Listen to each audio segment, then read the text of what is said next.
Technology ఎక్కువైపోతూ ఉంది, మనుషుల అవసరం తగ్గిపోతూ ఉంది. కాబట్టి నిరుద్యోగం అన్ని ప్రాంతాల్లో పెరిగేటువంటి పరిస్థితి చాలా ఎక్కువ ఉంది. దీన్ని తగ్గించాలంటే ఒక ప్రణాళికాబద్ధంగా ముఖ్యమంత్రులు కానీ, మంత్రులు కానీ, రాజకీయ నాయకులు కానీ పనిచేయాల్సిన అవసరం ఉంది. ఎందుకంటే ప్రపంచం అనేది హైలీ కాంపిటేటివ్ ప్లేస్. ఈ రోజున ఇండస్ట్రీస్ మనం కాకపోతే పక్క రాష్ట్రానికి వెళ్ళిపోతాయి, పక్క రాష్ట్రం కాదే పక్క దేశానికి వెళ్ళిపోతాయి. టెక్నాలజీ జాబ్స్ చేంజ్ చేయడం కూడా చాలా ఈజీ, ఎందుకంటే వర్క్ ఫ్రమ్ హోమ్ ఉంటుంది కాబట్టి. నేను ఈ మధ్య చూస్తూ ఉన్నాను, యుఎస్లో కూడా ఇండియాలో ఒక్కొక్కసారి కొన్ని స్టేట్స్లో సిస్టమ్స్ బాగా లేకపోతే, గవర్నమెంట్ పాలసీస్ బాగా లేకపోతే జాబ్స్ సౌత్ అమెరికా, లాటిన్ అమెరికాకి వెళ్ళిపోయేటువంటి పరిస్థితి, కోస్టరికా ఇట్లాంటి ప్లేసులు, బ్రెజిల్ ఇలాంటివన్నీ పికప్ అవుతూ ఉన్నాయి.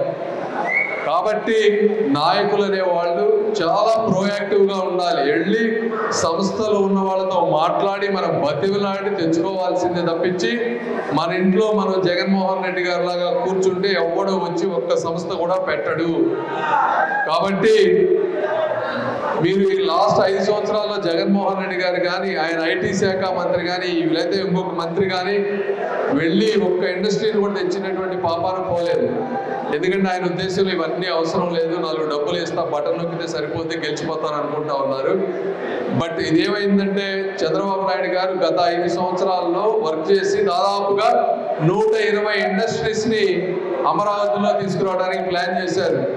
ఒక biggest convention centre, HCL technologies, Indo cancer, Basavatarakam cancer institute, Indo UK research centre, ఇలా ఒక 120 ఇన్స్టిట్యూషన్స్ని ల్యాండ్ ఇచ్చి, జీవోలు ఇచ్చి అన్నీ సెట్ చేస్తే జగన్మోహన్ రెడ్డి గారు వచ్చిన తర్వాత ఈ ప్రాంతం క్యాపిటల్ ఉండకూడదని మొత్తం 120 ఇన్స్టిట్యూషన్ని క్యాన్సిల్ చేశారు.